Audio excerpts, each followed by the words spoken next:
Gracias, regreso a Factor Radio y bueno, tal como lo habíamos promovido y anunciado, el día de hoy me da mucho gusto recibir de manera presencial a mi amiga la diputada federal Blanca Alcalá. Blanca, ¿cómo te va? Buen día.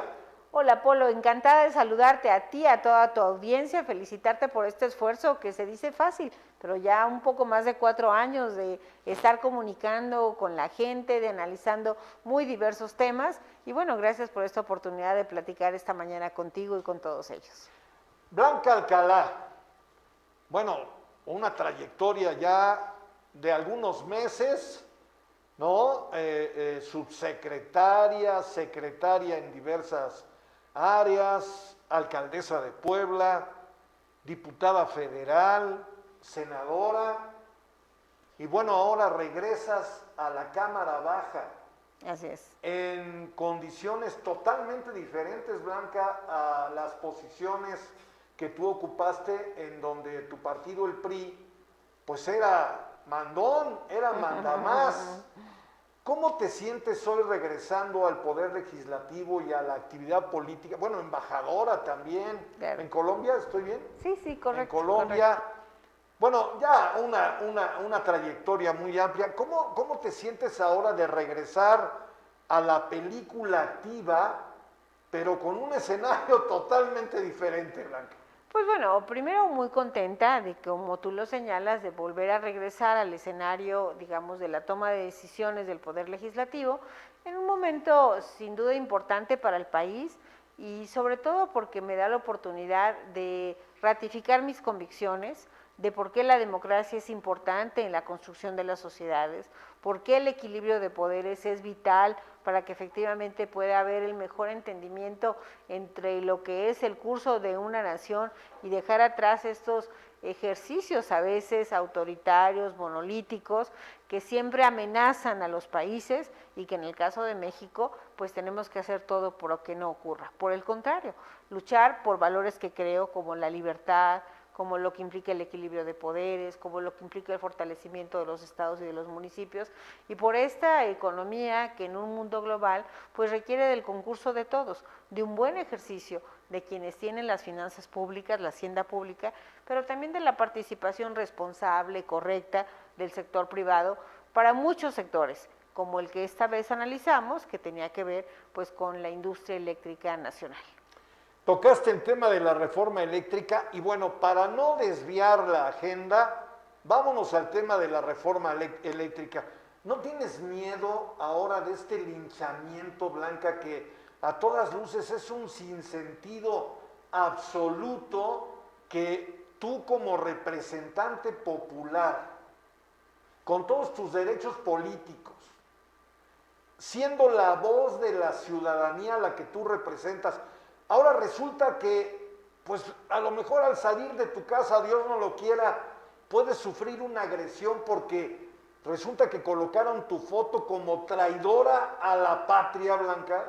Pues bueno, definitivamente me parece que es una gran equivocación. Si decimos que vivimos en un país democrático, se vale disentir, como también en muchas ocasiones se ha logrado coincidir. Entonces, de entrada, Apolo, me parece muy lamentable que ante la frustración de quienes perdieron la reforma, de quienes no tuvieron la argumentación para convencer a la otra parte, que en este caso somos los diputados de oposición, pues hayan decidido iniciar esta campaña que no lleva a nada, son campañas de odio, a nada positivo, quiero decir, y que definitivamente deterioran la convivencia social, deterioran el trabajo legislativo y sobre todo le hacen daño al país.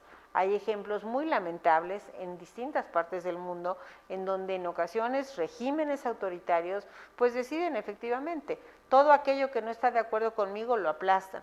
En la región de América Latina la verdad es que ha habido episodios tristísimos cuando se establecieron, por ejemplo, los gobiernos autoritarios en Chile, en donde efectivamente nadie podía disentir, porque entonces pues era encarcelado o era a veces torturado y bueno, episodios muy lamentables que les llevaron hasta la muerte, ¿no? Estoy poniéndome en un extremo, No, pero bueno, eso es lo que Cuba, tenemos que Nicaragua, cuidar. sin duda, Chile, Nicaragua, Perú, en fin, todos estos regímenes de la historia contemporánea, no me estoy yendo a la época de los judíos en donde le ponías la estrella, que parecería que hoy la foto quiere hacer ese símil, Sí. ¿no? Pero creo que en ese sentido son prácticas que no pueden permitirse, que tendríamos que apostar a la libertad que incluso nos da el ser diputados federales, en este caso legisladores, y tener esta facultad de hablar, de debatir y de que no seamos juzgados por nuestros dichos, sino que podamos nosotros expresar en la tribuna y fuera de la tribuna cuáles son los argumentos de por qué sí o por qué no a determinadas disposiciones, al debate de determinadas leyes, como ha sido el caso. Pregunta obligada, Blanca. ¿Le falló al señor presidente de la República la estrategia? Porque en la legislatura anterior, pues estaban dadas las condiciones para hacer lo que hubieran querido hacer. ¿Le falló la estrategia? Pues mira, yo creo que es resultado de un ejercicio que desde mi óptica no ha sido afortunado en el ejercicio de la administración pública. Yo he dicho en tribuna, y hoy lo comparto contigo, que me preocupa, de verdad me preocupa, que en todas las proyecciones que ellos han hecho, pues han sido demasiado optimistas y desafortunadamente equivocadas. Y eso, junto con los factores externos, como la pandemia que nos azotó a todo el mundo, pues ha hecho que México, en lugar de tener un dinamismo importante, haya perdido empleo, haya rezago, etcétera. Que incluso la recuperación del 2021 hoy no nos está alcanzando en el 2022, y si a eso le sumas los otros factores como la guerra en Ucrania, que hará un incremento de los energéticos, etcétera, pues es muy lamentable este cóctel en donde por un lado está lo externo, pero por otro lado la política pública interna ha sido muy desafortunada. La pandemia misma, mientras en otros países se tomaban otras medidas, sí, claro, en México respondimos de manera muy lenta. Y hoy esta propuesta, la verdad es que sí, nosotros juzgamos que no era adecuada para el México que estamos viviendo. Por el contrario, era regresiva. Y nosotros, como oposición me refiero, pusimos sobre la mesa, primero, realizar un parlamento abierto que nos permitiera conocer con profundidad, con responsabilidad, con seriedad, de qué se trataba esto, cuáles eran las ventajas, cuáles eran las desventajas. Y después, pues lo que nosotros esperábamos era efectivamente sentarnos en las comisiones con un grupo redactor especial a poder intercambiar, a ver, ellos mismos reconocieron que como había llegado la reforma no podría ser aprobada. Y sin embargo, en el dictamen prácticamente fue lo mismo, enunciaron algunos de los temas que nosotros mencionamos, pero de ninguna manera estaban abordados con la seriedad que exige cómo vas a realizar la transición energética. Pregunta obligada, Blanca. ¿Sí? ¿Sirvió de algo este foro? Claro, por supuesto. Nos permitió tener blancos y negros de lo que hay que cambiar, que sí hay que cambiar, Polo, y por supuesto de aquellas cosas que definitivamente hubieran sido un desastre en materia no solamente de los impactos hacendarios, inflacionarios, internacionales, sino también todo lo ambiental y lo tecnológico que se iba a echar a la borda. Ok, ahora la pregunta obligada también, ante la desinformación de la sociedad mexicana, porque digo, pues si a mí me preguntan que soy abogado, oye, ¿estás de acuerdo o no con la reforma eléctrica? Bueno, pues te metes a estudiarle un poquito, a revisar qué es lo que ha pasado, cómo estamos en México, observar el contexto mundial, qué se está haciendo en otros países. Pero bueno, pues la realidad es que la gente no tiene una idea muy clara. ¿Por qué estuvo bien votar en contra de la reforma eléctrica, Blanca? Primero porque era una reforma que, como estaba planteada, iba a tener enormes efectos de entrada en las finanzas públicas del país. Si tú generas una energía más cara, primero requieres dinero, porque hoy ese 46% que la CFE no está produciendo, lo iba a tener que producir, o sea, ese 54% que ellos decían en la reforma. Necesita dinero para poder echar a andar sus plantas que son más costosas en la producción de energía que lo que está en este momento sucediendo con las energías renovables o incluso las de ciclo combinado de lo que implica el sector privado. Segundo, porque también al echar atrás de manera arbitraria muchos de los convenios que hoy existen y que forman parte de una serie de acuerdos internacionales de México con el mundo, tanto en el TEMEC como en otros acuerdos, pues tendríamos que pagar indemnizaciones.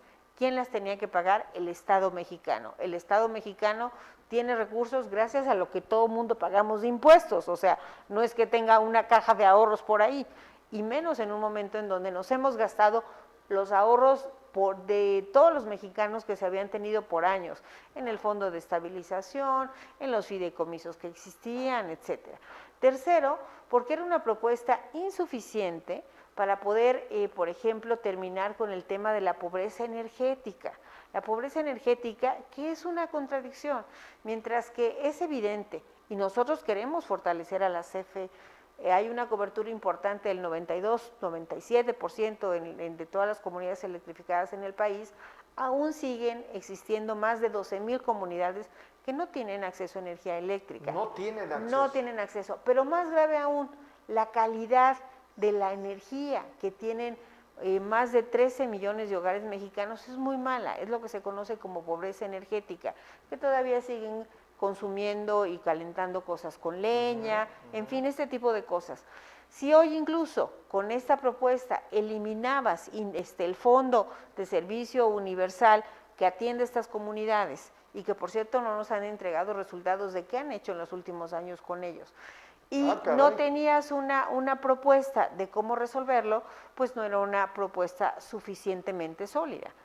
De entrada, yo te diría, o en esta parte, que para la oposición era muy importante fortalecer a la CFE, pero fortalecerla con mecanismos reales, fortalecerla sin que esto pudiera en detrimento los órganos autónomos, que son los que le pueden dar estabilidad también a un país.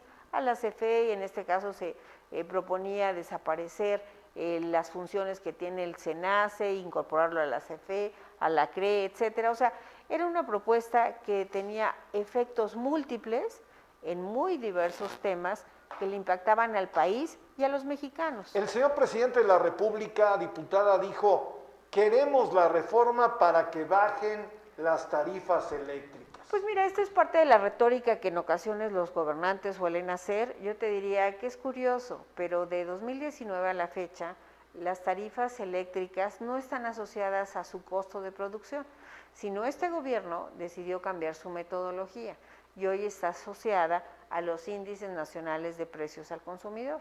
De tal suerte que si tenemos una inflación alta, en el caso de México, la más alta en los últimos 21 años, pues bueno, no nos sorprenda que la tarifa de energía eléctrica tenga que incrementarse. ¿No es real entonces, Blanca? No, no es real. Y segundo, recuerda que estamos viviendo un momento de guerra y todos los energéticos están incrementándose. Y los insumos que utiliza la CFE, pues son insumos energéticos, gas o algunos otros fósiles. De tal suerte que esto también lo va a incrementar. Es importante que quienes me ven, quienes me escuchen, también reconozcan que hay una tarifa subsidiada, que es la que permite que a veces no se disparen los costos. Y ahí el presidente puede hacer todos los ajustes que quiera. Y sin duda, qué bueno para amortiguar esto que implica. Pero ese subsidio, al final del día, Polo, lo seguimos pagando los mexicanos. O sea, es como un precio artificial. Porque a ti no te lo va a cobrar en la luz, pero te lo va a cobrar en otras cosas. ¿En qué otras cosas?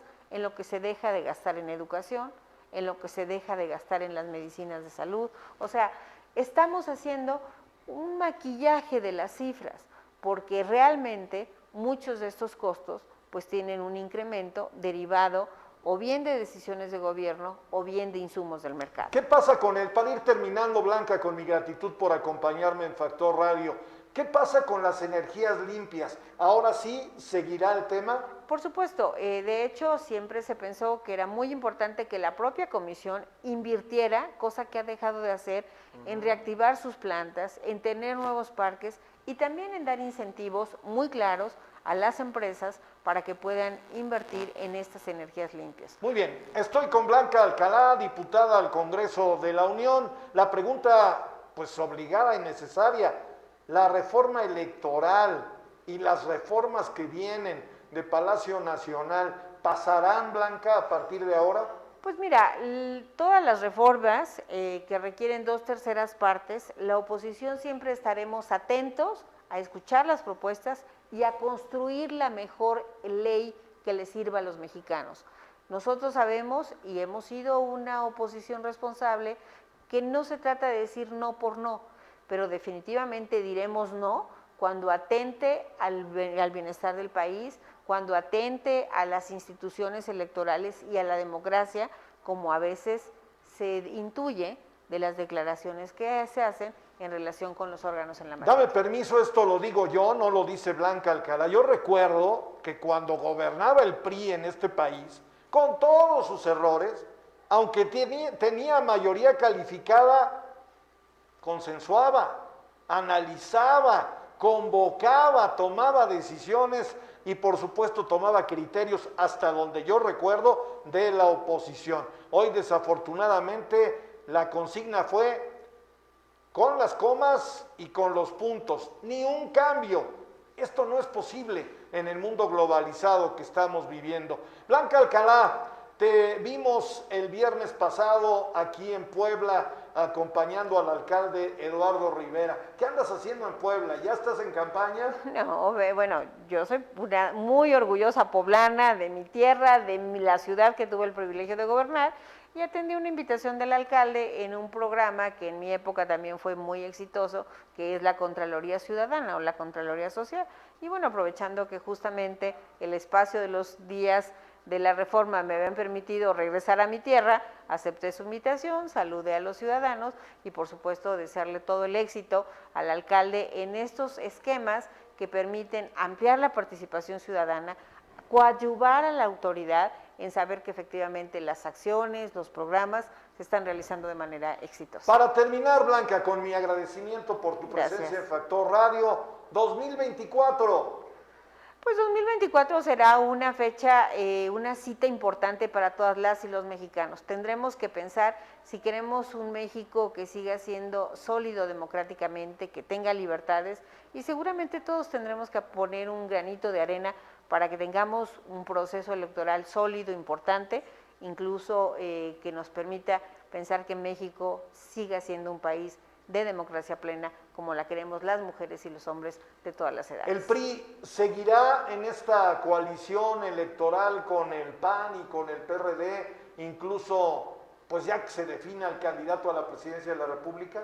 Definitivamente yo creo que ese es el camino que estamos trazando. Nos ha quedado claro que esta alianza dentro de la diversidad es lo que más le favorece a enfrentar a una coalición como sucede con la de los opositores, y en ese sentido yo creo que hemos dado muestras de cómo logramos pasar de manera exitosa de una coalición política a una coalición legislativa, a una alianza legislativa, y esas alianzas legislativas fortalecen el camino para seguir pensando en las alianzas electorales. ¿Cómo ves a Puebla para terminar, Blanca? Competida, como siempre ha sido Puebla en los últimos decenios, pero con un enorme interés de volver a recuperar lo que implica pues un camino de desarrollo, de progreso, insisto, de convivencia y de pluralidad. Blanca, te valoro mucho que nos acompañes en Factor Radio. Ya habíamos platicado, pero por tu agenda había sido por vía telefónica. Gracias por estar con nosotros. Siempre honrada de tener la oportunidad de platicar contigo y de tener este espacio y a sus órdenes. Todavía hay mucho que hacer en los siguientes meses en la Cámara de Diputados y seguramente también mucho contacto con las y los poblanos. Vamos a seguir en comunicación. Es Blanca Alcalá, diputada federal del Partido Revolucionario Institucional por Puebla. Voy y regreso, no le cambie, ¿como para qué?